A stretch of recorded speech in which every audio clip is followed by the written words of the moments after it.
नमस्कार दोस्तों, स्वागत करता हूं आपका अपने YouTube चैनल पर। आज के इस वीडियो में हम देखेंगे कुछ महत्वपूर्ण प्रश्न जो कि आपके आने वाले टीजीटी पीजीटी एग्जाम के लिए बहुत ही हेल्पफुल होंगे। तो आइए प्रारंभ करते हैं।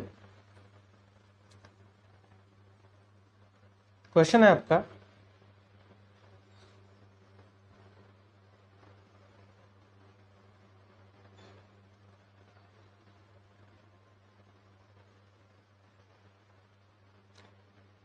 धौलवीरा स्थल की खोज किसने की थी? ऑप्शन आपको दिया गया है जे जोशी ने, आर एस बिष्ट ने, आर डी बनर्जी ने या फिर कनिंगम ने। तो धौलावीरा स्थल की खोज जो शुरू की थी वो की थी जे जोशी ने। ऑप्शन ए इसका राइट आंसर हो जाएगा। यहाँ पर क्या मिलता है? तो सैंधवकालीन पुरातात्विक साक्ष्य मिलते हैं। अगला प्रश्न है आपका, वाकयात ए बाबरी ग्रंथ की अकबर कालीन प्रति में कितने हिंदू चित्रकारों का उल्लेख है? ऑप्शन आपको दिया गया 3, 22, 19 या फिर 17। तो यहाँ पर 19 हिंदू चित्रकारों का उल्लेख किया गया है। किसमें? वाकयात ए बाबरी ग्रंथ में। नेक्स्ट है आपका, किसने कबूतर के पंख को काटकर चित्रकारों से उनका चित्र बनवाया था? ऑप्शन आपको दिया गया है अकबर ने, हुमायूं ने, बाबर ने या फिर जहांगीर ने। किसने कबूतर के पंख को काट कर चित्रकारों से उनका चित्र बनवाया था? तो ये काम किया था हुमायूं ने। ऑप्शन बी इसका राइट आंसर हो जाएगा।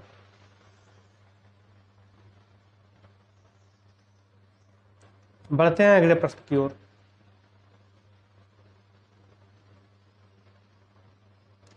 बाघ गुफाओं को जाना जाता है, विकल्प आपको दिया गया है रंग महल के रूप में, ग्रह गुफा के रूप में, पंच पांडव के रूप में या इनमें से कोई नहीं। जो बाघ गुफा है उन्हें किस और नाम से जाना जाता है? तो उन्हें पंच पांडव गुफा के नाम से जाना जाता है। ऑप्शन सी इसका राइट आंसर हो जाएगा। नेक्स्ट है आपका, कलकत्ता ग्रुप की तीसरी प्रदर्शनी किस ग्रुप के साथ हुई? ऑप्शन ए है 1950 पैग ग्रुप के साथ मुंबई में। दूसरा है ऑप्शन बी 1950 पैग ग्रुप के साथ कोलकाता में। सी 1948 दिल्ली शिल्पी चक्र के साथ दिल्ली में। और डी 1962 ईस्वी में बॉम्बे ग्रुप के साथ मुंबई में। तो कलकत्ता ग्रुप की जो तीसरी प्रदर्शनी हुई है वो 1950 पैग ग्रुप के साथ मुंबई में हुई थी। ऑप्शन ए इसका राइट आंसर हो जाएगा। बढ़ते हैं अगले प्रश्न की ओर।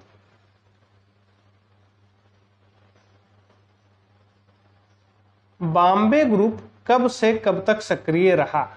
विकल्प आपको दिया गया है 1952 से 1965 तक, 1957 से 1962 तक, 1958 से 1955 तक और या इनमें से कोई नहीं। बॉम्बे ग्रुप जो है वो कब से कब तक सक्रिय था? तो ये 1957 से 1962 तक सक्रिय था। ऑप्शन बी इसका राइट आंसर हो जाएगा। नेक्स्ट है आपका, निम्न में से कौन सुमेलित नहीं है?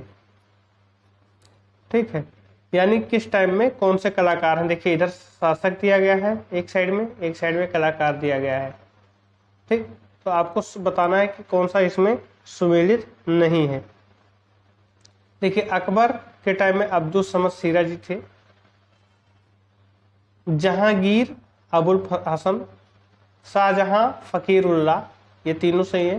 बाबरनामा जो है वो बसावन, तो बसावन नहीं है। बाबरनामा अगर हम कर देखें तो बाबरनामा की रचना बाबर ने स्वयं की थी या बाबर की क्या थी? आत्मकथा थी। ठीक है, तो ये आपका ऑप्शन डी जो है वो सही नहीं है, यानी विकल्प डी जो है वो सुमेलित नहीं है। चलिए आगे बढ़ते हैं। भूपेन खक्कर का जन्म 1934 ईस्वी में कहाँ हुआ था? भूपेन खक्कर जी का जन्म कब हुआ था? तो 1934 ईस्वी में हुआ था। कहाँ हुआ था ये बताना है। विकल्प आपको दिया गया है मुंबई में, गुजरात में, पंजाब में या फिर राजस्थान में। तो भूपेन खक्कर का जो जन्म हुआ था वो कहाँ पर हुआ था? मुंबई में। ऑप्शन ए इसका राइट आंसर हो जाएगा। इनकी शिक्षा कहाँ से हुई थी? तो एमएस विश्वविद्यालय बड़ौदा से कला शिक्षा प्राप्त किए थे।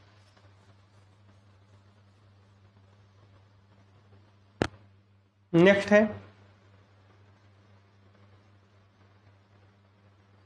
तैयब मेहता जीवन के अंतिम समय में कहाँ रहते हुए चित्र सर्जन कर रहे थे। ठीक है, तैयब मेहता के बारे में बात कर रहा है कि तैयब मेहता जीवन के अंतिम समय में कहाँ रहते हुए चित्र सर्जन कर रहे थे। विकल्प आपको दिया गया है जयपुर, पेरिस, मुंबई या फिर लंदन। उपरोक्त में से कौन सा ऐसा स्थल था जहां तैयब मेहता रहकर चित्र संचरण कर रहे थे अपने अंतिम अवस्था में। तो ये रह रहे थे मुंबई में। ऑप्शन सी इसका क्या हो जाएगा, राइट आंसर हो जाएगा। ये अंतिम समय में मुंबई में रहते हुए कार्य कर रहे थे। और इनकी मृत्यु किस सन में हुई, तो इनकी मृत्यु 2009 में हुई थी। ठीक है, आगे बढ़ते हैं।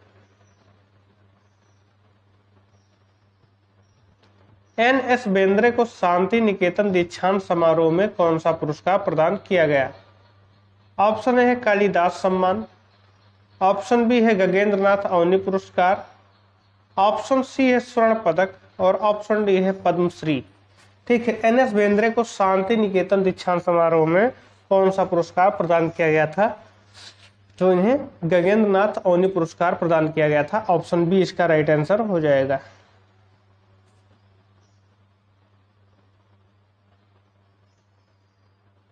के हेब्बर की अंतिम दिनों की शैली कैसी थी।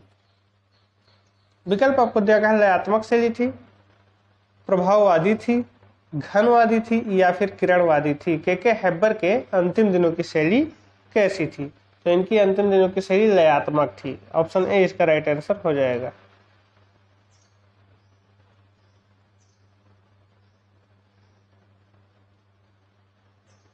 नेक्स्ट है, किस कलाकार को पिकासो की संज्ञा दी जाती है, या कह सकते हैं कि भारत का पिकासो किसे कहा जाता है। विकल्प आपको दिया गया है सतीश गुजराल को, कंवल कृष्ण को, जॉर्ज ब्राक को या फिर एम.एफ. हुसैन को। तो जो पिकासो की संज्ञा दी गई है वो दो लोगों को दी गई है, पहला तो यामिनी राय जी को और दूसरा एम.एफ. हुसैन जी को। ऑप्शन डी इसका राइट आंसर हो जाएगा। यहाँ पर एम.एफ. हुसैन को पिकासो की संज्ञा या भारत के पिकासो की संज्ञा दी गई है। बढ़ते हैं नेक्स्ट क्वेश्चन की ओर।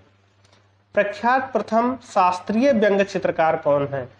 विकल्प आपको दिया गया है नंदलाल है, यामिनी राय है, गगनेंद्र नाथ है या फिर अपर्णा कौर है।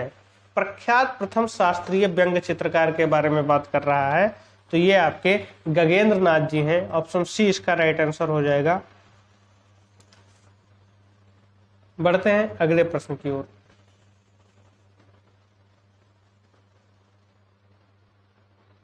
एकेडमी परंपरा को तोड़ने वाले प्रथम मूर्तिकार कौन है। ठीक है, कौन सी परंपरा, तो एकेडमी परंपरा को तोड़ने वाले प्रथम मूर्तिकार कौन है। विकल्प आपको दिया गया है डीपी राय चौधरी जी हैं, मीरा मुखर्जी जी हैं, आर किंकर जी हैं या फिर अंकित पटेल जी हैं। तो एकेडमी परंपरा को तोड़ने वाले प्रथम मूर्तिकार कौन है, तो वो आर किंकर जी हैं, राम किंकर बैद जी। ऑप्शन सी इसका राइट आंसर हो जाएगा। ठीक है, आगे बढ़ते हैं।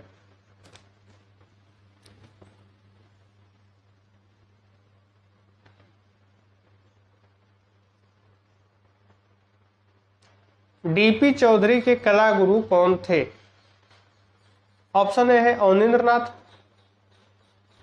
ऑप्शन बी है असित कुमार, ऑप्शन सी है नंदलाल और ऑप्शन डी है आर.एन. टैगोर। डीपी चौधरी के कला गुरु कौन थे, ये आपको बताना है। तो डीपी चौधरी के कला गुरु जो थे वो आपके अवनींद्र नाथ जी थे। ऑप्शन ए इसका राइट आंसर हो जाएगा।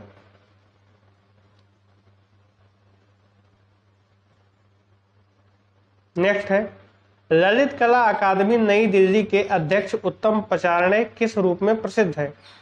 विकल्प ए है चित्रकार के रूप में, विकल्प बी है छापाकार के रूप में, विकल्प सी है मूर्तिकार के रूप में या फिर विकल्प डी है वास्तुकार के रूप में।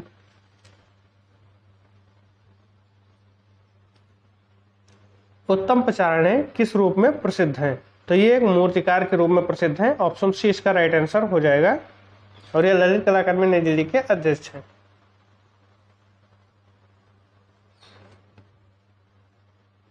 नेक्स्ट है, समकालीन कलाकार कृष्ण रेड्डी का निधन कहाँ हुआ। विकल्प ए है भारत में, विकल्प बी है न्यूयॉर्क में, विकल्प सी है फ्रांस में और विकल्प डी है रूस में। समकालीन कलाकार कृष्ण रेड्डी का निधन कहाँ पर हुआ था, तो इनका निधन हुआ था आपका न्यूयॉर्क में। ऑप्शन बी इसका राइट आंसर हो जाएगा।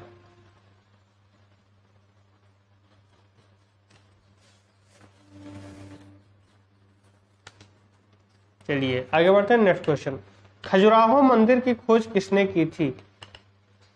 ऑप्शन ए फ्रैंकलिन ने, ऑप्शन बी है श्रीधर अंधारे ने, ऑप्शन सी है कनिंगम ने और ऑप्शन डी है पीसी मानक ने। खजुराहो मंदिर की खोज किसने की थी? तो फ्रैंकलिन ने की थी। ऑप्शन ए इसका राइट आंसर हो जाएगा। खजुराहो मंदिर का निर्माण किस टाइम में हुआ था?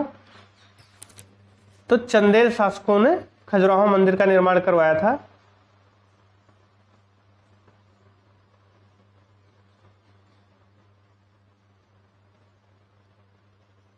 बढ़ते हैं नेक्स्ट क्वेश्चन की ओर।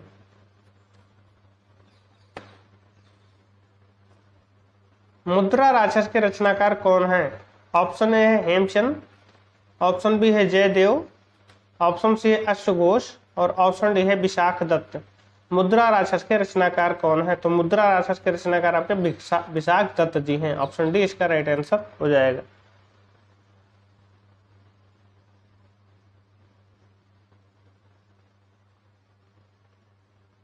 नेक्स्ट है परशुरामेश्वर मंदिर कहां पर स्थित है? विकल्प है उड़ीसा में, विकल्प बी है मिजोरम में, विकल्प सी है मणिपुर में और विकल्प डी है असम में। तो परशुरामेश्वर मंदिर जो है वो कहां स्थित है? ये आपका उड़ीसा में स्थित है। ऑप्शन ए इसका राइट आंसर हो जाएगा।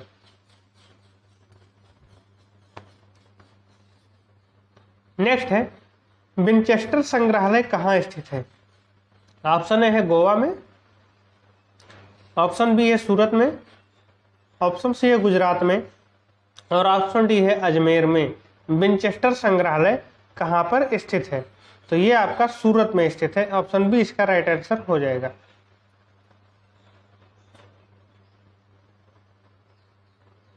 नेक्स्ट है परमानंद चोयल का जन्म कहां हुआ? विकल्प आपको दिया गया है कोटा में हुआ था, गोवा में हुआ था, पंजाब में हुआ था या फिर ढाका में हुआ था।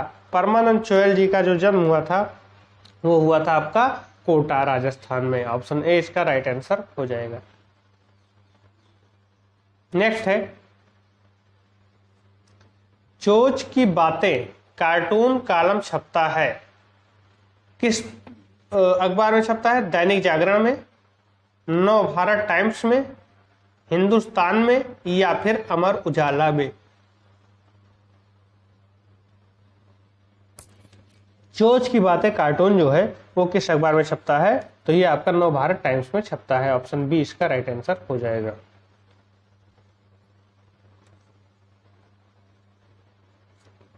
काम्पिल फर्रुखाबाद में गंगा नदी के किनारे मुगल घाट का निर्माण किसने करवाया था? काम्पिल फर्रुखाबाद में गंगा नदी के किनारे मुगल घाट का निर्माण किसने करवाया था? ऑप्शन ए है औरंगजेब ने, ऑप्शन बी है अकबर ने, ऑप्शन सी है शाहजहां ने या फिर ऑप्शन डी है जहांगीर ने। तो इसका निर्माण कराया था औरंगजेब ने। ऑप्शन ए इसका राइट आंसर हो जाएगा। बढ़ते हैं नेक्स्ट क्वेश्चन की ओर। विख्यात भारत माता का मंदिर स्थित है। विकल्प है लखनऊ में, विकल्प बी है वाराणसी में, विकल्प सी है प्रयागराज में और विकल्प डी है मेरठ में। भारत माता का मंदिर कहाँ है? तो ये आपका वाराणसी में स्थित है। ऑप्शन बी इसका राइट आंसर हो जाएगा। नेक्स्ट है महर्षि वाल्मीकि का आश्रम ब्रह्मावर्त में स्थित था जो कि वर्तमान में है। महर्षि वाल्मीकि का आश्रम ब्रह्मावर्त में स्थित था, अब ये कहां पर है? तो ऑप्शन ए है आगरा, ऑप्शन बी है सीतापुर, ऑप्शन सी है बिठूर और ऑप्शन डी है वाराणसी। महर्षि वाल्मीकि का जो आश्रम ब्रह्मावर्त में स्थित था वो आपको बिठूर में मिल जाएगा। ऑप्शन सी इसका राइट आंसर हो जाएगा। नेक्स्ट है कंबोडिया में भारतीय स्थापत्य कला का एक उत्कृष्ट नमूना है। कंबोडिया की बात की जा रही है और भारतीय स्थापत्य कला का नमूना क्या है? विकल्प है आपको दिया गया है बोरोबुदुर मंदिर, आनंद मंदिर, सिगरिया या फिर अंकोर वाट। तो कंबोडिया में आपको अंकोर वाट मिलेगा। ऑप्शन डी इसका राइट आंसर हो जाएगा। और अंकोर वाट मंदिर किसको समर्पित है? तो ये भगवान विष्णु को।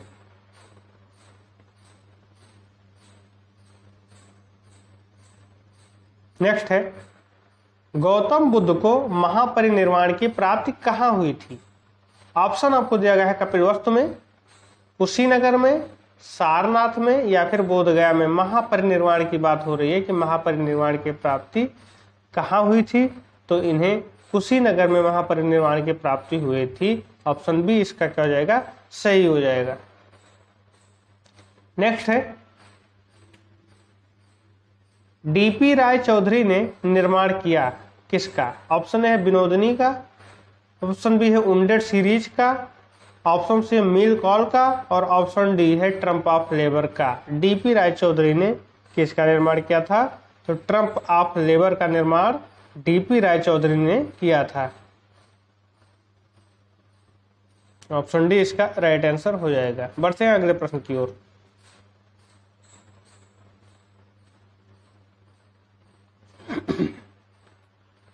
क्षितेंद्रनाथ मजूमदार की चित्रण शैली को कौन सी संज्ञा दी जाती है? क्षितेंद्रनाथ मजूमदार की चित्रण शैली को कौन सी संज्ञा दी जाती है? विकल्प है आपके पास वास चित्रण, टेम्परा चित्रण, तेल चित्रण या फिर ग्राफिक चित्रण। तो इनकी जो चित्रण शैली है उसे वास चित्रण की संज्ञा दी जाती है। ऑप्शन ए इसका राइट आंसर हो जाएगा। नेक्स्ट है,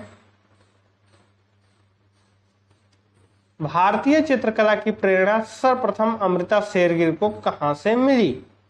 तो भारतीय चित्रकला की जो प्रेरणा सर्वप्रथम अमृता शेरगिल को मिली है वो कहां से मिली है? विकल्प आपको दिया गया है मुगल चित्रों से, सारनाथ स्तूपों से, अजंता एलोरा चित्रों से या फिर सिगरिया चित्रों से। तो कहां से मिलती है भारतीय चित्रकला की प्रेरणा अमृता शेरगिल को? तो ये मिलती है इन्हें अजंता एलोरा के चित्रों से। ऑप्शन सी इसका राइट आंसर हो जाएगा।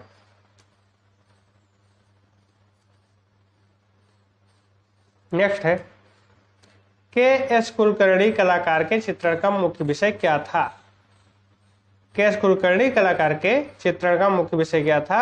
विकल्प आपको दिया गया है ग्राम्य जीवन के दृश्य, प्राकृतिक दृश्य, पौराणिक कथा या फिर एलोरा का दृश्य। तो के एस कुलकर्णी कलाकार के चित्रण का मुख्य विषय क्या था? तो इनके चित्रण का जो मुख्य विषय है वो ग्राम्य जीवन के दृश्य हैं। ऑप्शन ए इसका राइट आंसर हो जाएगा। आइए आगे बढ़ते हैं। असित कुमार हलदार किस आर्ट कॉलेज के प्रधानाचार्य थे? विकल्प आपको दिया गया है मद्रास के थे, लखनऊ के थे, कोलकाता के थे या फिर मुंबई के थे। असित कुमार हलदार किस आर्ट कॉलेज के प्रधानाचार्य थे? तो ये लखनऊ के प्रधानाचार्य थे। ऑप्शन बी इसका राइट आंसर हो जाएगा।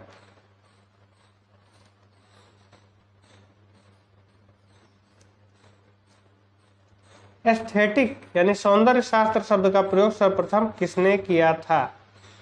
ऑप्शन ए है बाउमगार्टन ने, ऑप्शन बी है हीगेल ने, ऑप्शन सी है कांट ने और ऑप्शन डी है दांते ने। एस्थेटिक शब्द का प्रयोग सर्वप्रथम किसने किया था? तो ये काम किया था ऑप्शन ए यानी बाउमगार्टन ने। सौंदर्य शास्त्र का जनक भी बाउमगार्टन को कहा जाता है। नेक्स्ट है, अभिव्यंजनावादी चित्रकला का उदय कहाँ हुआ? ऑप्शन ए पेरिस में, ऑप्शन बी है जापान में, ऑप्शन सी है जर्मनी में और ऑप्शन डी है लास्को में। अभिव्यंजनावादी चित्रकला का उदय कहाँ पर होता है? तो ये आपका जर्मनी में होता है। ऑप्शन सी इसका राइट आंसर हो जाएगा।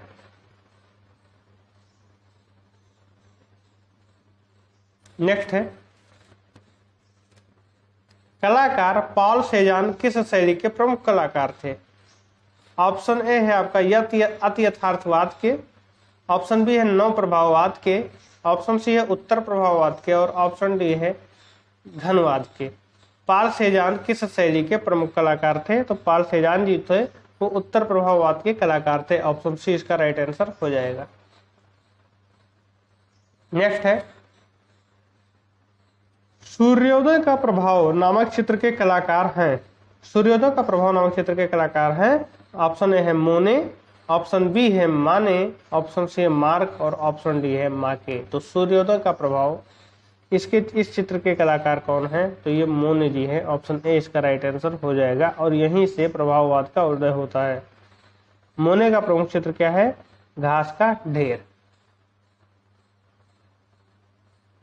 नेक्स्ट है, थियोडोर जेरिकार्ड का प्रमुख चित्र कौन सा है? ऑप्शन आपको दिया गया है डेविड मूर्ति, ऑप्शन बी है मेडुसा का बेड़ा, ऑप्शन सी है मोनालिसा और ऑप्शन डी है क्रूसीफिक्सन। ठीक है, थियोडर जेरिकार्ड का जो प्रमुख चित्र है वो कौन सा है, तो वो है आपका मेडुसा का बेड़ा। ऑप्शन बी इसका राइट आंसर हो जाएगा।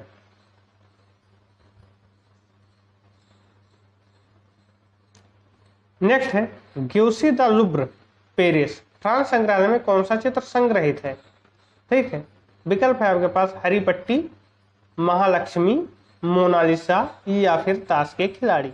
ग्यूसी द लुब्र पेरिस फ्रांस संग्रहालय में आपकी मोनालिसा चित्र मिल जाएगी। ऑप्शन सी इसका राइट आंसर हो जाएगा।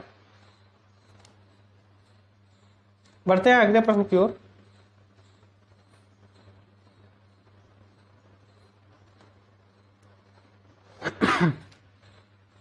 निम्न में से कौन घनवादी शैली का कलाकार है।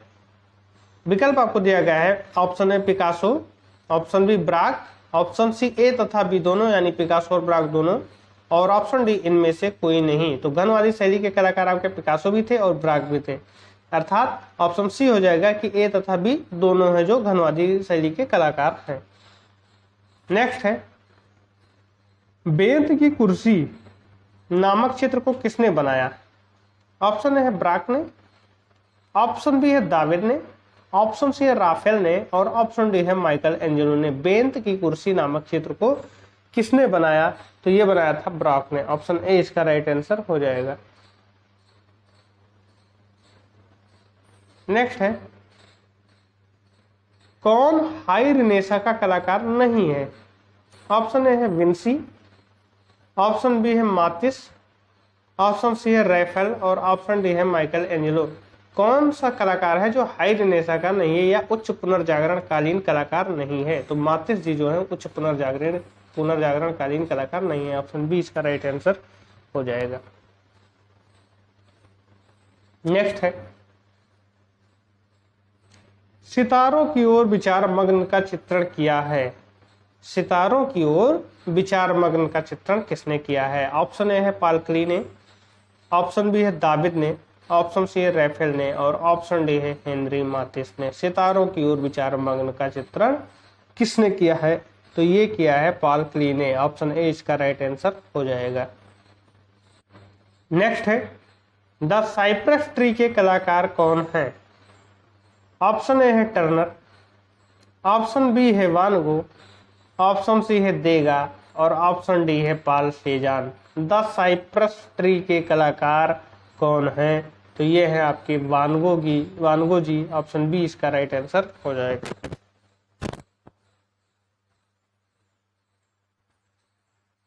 नेक्स्ट है आपका वध किया हुआ बैल का चित्रण किया है। वध किया हुआ बैल का चित्रण किया है किसने। मुंख ने, मोने ने, रेम्ब्रांट ने या फिर माने ने। तो इसका चित्रण किया गया है रेम्ब्रांट के द्वारा। ऑप्शन सी इसका राइट आंसर हो जाएगा। वध किया हुआ बैल का चित्रण किसने किया है, रेम्ब्रांट ने किया है। नेक्स्ट है जर्मन अभिव्यंजनावादी कलाकार कौन है। विकल्प आपको दिया गया है, मोने हैं, मातिस हैं, रेम्ब्रा हैं या फिर पाल सिन्याक हैं। तो जर्मन अभिव्यंजनावादी कलाकार आपके कौन हैं, तो ये है पाल सिन्याक। ऑप्शन डी इसका राइट आंसर हो जाएगा। नेक्स्ट है पिसारो किस वाद के कलाकार हैं। ऑप्शन ए है प्रभाववादी कलाकार हैं, ऑप्शन बी है नव प्रभाववादी कलाकार हैं, ऑप्शन सी है घनवाद के कलाकार हैं और ऑप्शन डी है किरणवाद के कलाकार हैं। पिसारो किस वाद के कलाकार हैं, तो ये प्रभाववादी कलाकार हैं। ऑप्शन ए इसका राइट आंसर हो जाएगा।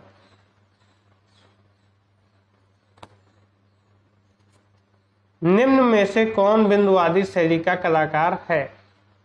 ऑप्शन ए है वानगो, ऑप्शन बी है जॉर्ज सोरा, ऑप्शन सी है पिकासो और ऑप्शन डी है रॉबर्ट डिलाने। निम्न में से कौन बिंदुवादी शैली का कलाकार है। बिंदुवादी शैली का कलाकार है आपके जॉर्ज सोरा जी। ऑप्शन बी इसका राइट आंसर हो जाएगा। नेक्स्ट है बार विजन के प्रमुख कलाकार हैं। विकल्प आपको दिया गया है, चार्ल्स क्यूरी जी हैं, मातिस जी हैं, जॉन मिले जी हैं या फिर जॉर्ज कीट जी हैं। बारबिजन के प्रमुख कलाकार हैं, तो बारबिजन के प्रमुख कलाकार कौन है? जॉन मिले जी। ऑप्शन सी इसका राइट आंसर हो जाएगा। लास्ट क्वेश्चन आज का है कि मिस्र के प्राचीनतम चित्र किस नदी के किनारे प्राप्त हुए हैं? ऑप्शन आपको दिया गया है नील नदी, दजला नदी, सिंधु नदी या फिर वेजेर नदी के किनारे।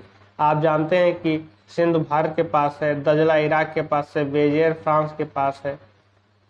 ठीक है, तो बचा आपका मिस्र के पास नील नदी है, तो ऑप्शन ए इसका राइट आंसर हो जाएगा कि मिस्र की प्राचीन